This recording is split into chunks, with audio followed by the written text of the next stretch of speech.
giving hope, giving light, bringing peace to our world. And this is the real movement.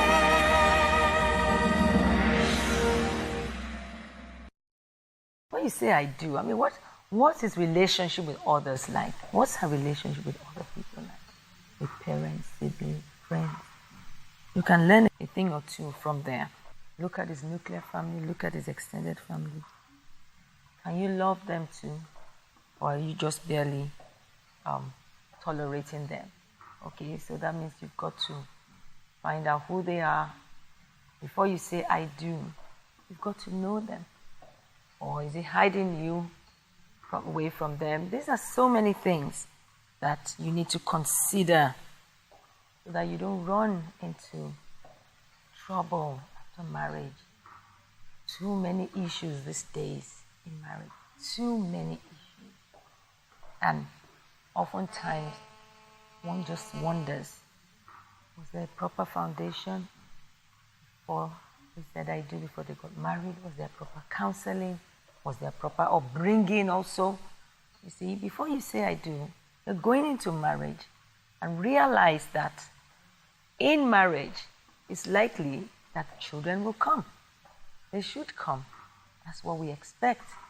Procreation, to someone gave birth to you, so you also give birth to your own children, or you bring children up, and children will often turn out the way you raise them. And if they are raised by a loving couple, they end up being very stable no matter where they go. So this is so important.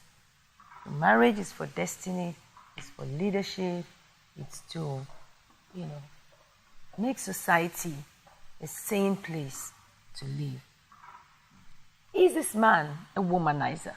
Does he womanize? Does he flirt?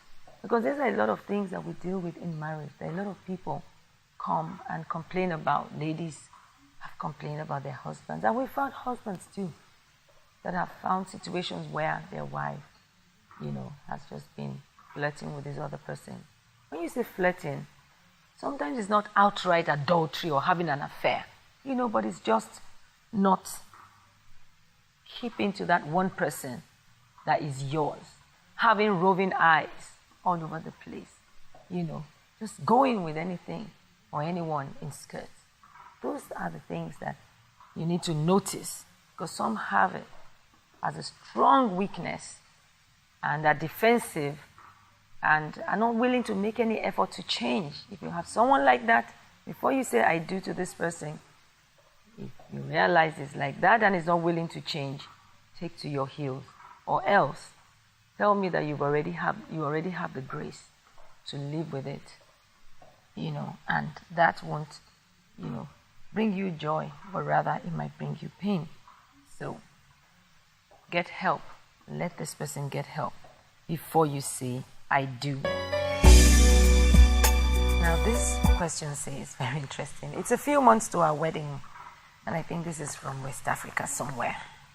It's a few months to our wedding, and my mother-in-law moved her stuff in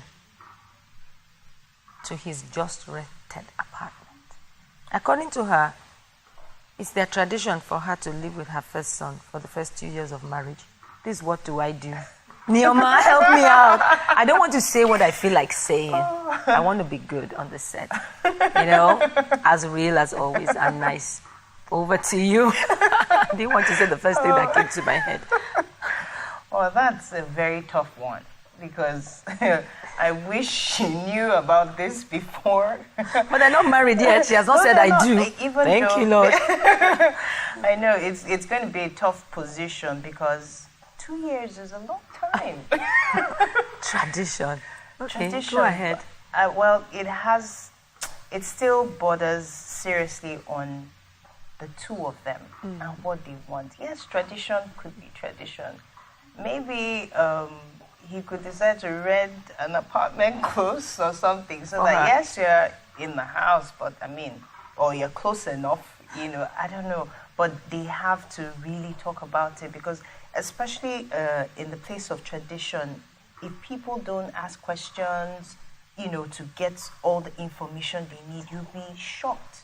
Different things coming up, and you're like, I'm not prepared for this. Exactly. So they need to talk about it. If she's not comfortable about it, then tradition at this point, if it's something that is not that wouldn't kill at the end of the day, if it doesn't happen, what's going to be the implications? Then they can jointly agree or tell the mom that, I'm sorry, we can't accommodate you that long. Did he know about the tradition? And that's another point. Did he know? If he knew about it, Why didn't he discuss it during the courtship? I mean, they're still in courtship. If it's courtship, she has to decide, because why didn't he? If you keep information like that maybe it didn't even occur to him. Maybe he didn't know. Sometimes men could be. Maybe he didn't know the tradition, but the mom is just telling him now. Assuming he and also he's knew, now realizing. But he didn't take it as serious until now. Or he didn't think she would practice it. Maybe it was practiced on her. You know. And her mother-in-law lived with them for 2 years. But he just thought because of modern day, he didn't think his mom would practice it. Was going to be an issue. It's a lot, but they have to really discuss agree. That means his mom is probably not a big Christian or not a born-again Christian to hold on to tradition. Because she could say, oh, in our own time this was a tradition, but now because I can't find it in the word, I'm not coming to live. Where's her? Then she'll leave her own husband for 2 years. For 2 years. She'll be living there in her son's house for 2 years. Or he's going to move in as well. Because the two are one anyway. Oh my God.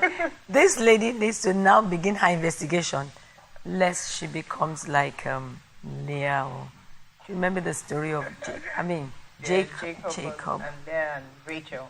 Jacob didn't know of that tradition because he was not living. Laban was his mom's brother in the Bible, in the book of Genesis.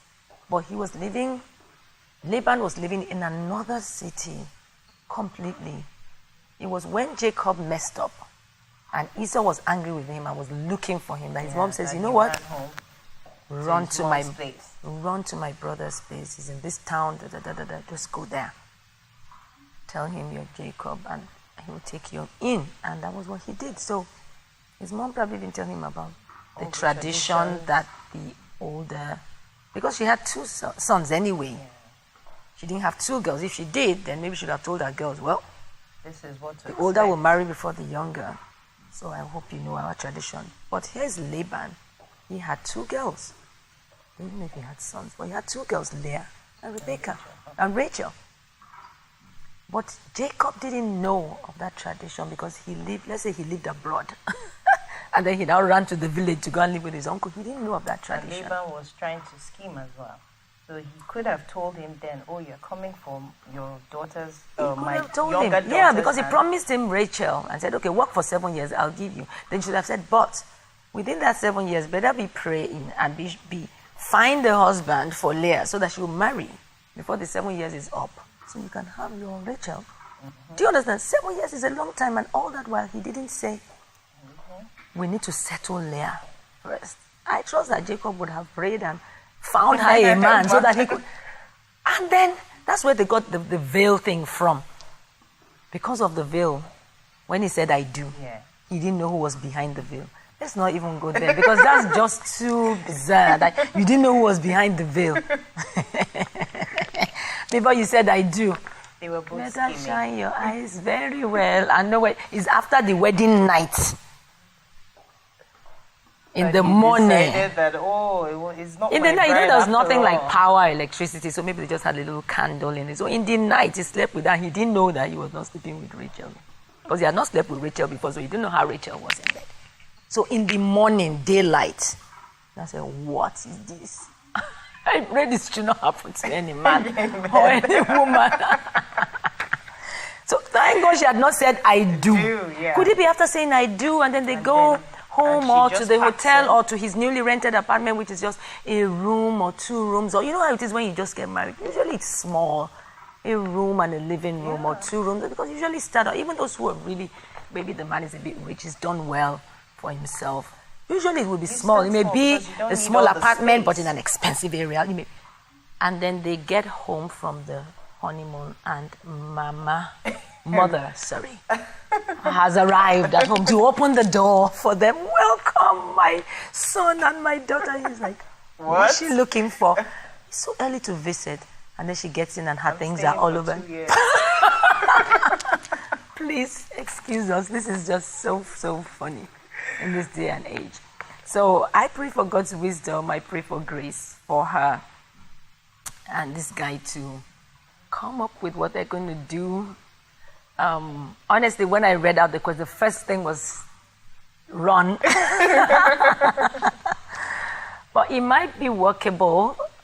She might change her mind. Is her husband still alive? He might step in and say, my dear, let's let go of that tradition. Actually, I need you more too around the house. Because what's he supposed to be doing? The children are getting married, all grown up. And then his wife now goes to live with. I understand when maybe you're living abroad or you need help with kids. When your kids are small, When you the can kids ask your have mom to arrived. say, please, mom, come and stay for 3 weeks. Stay for a month. Okay, stay for 1 week. We just need that initial help.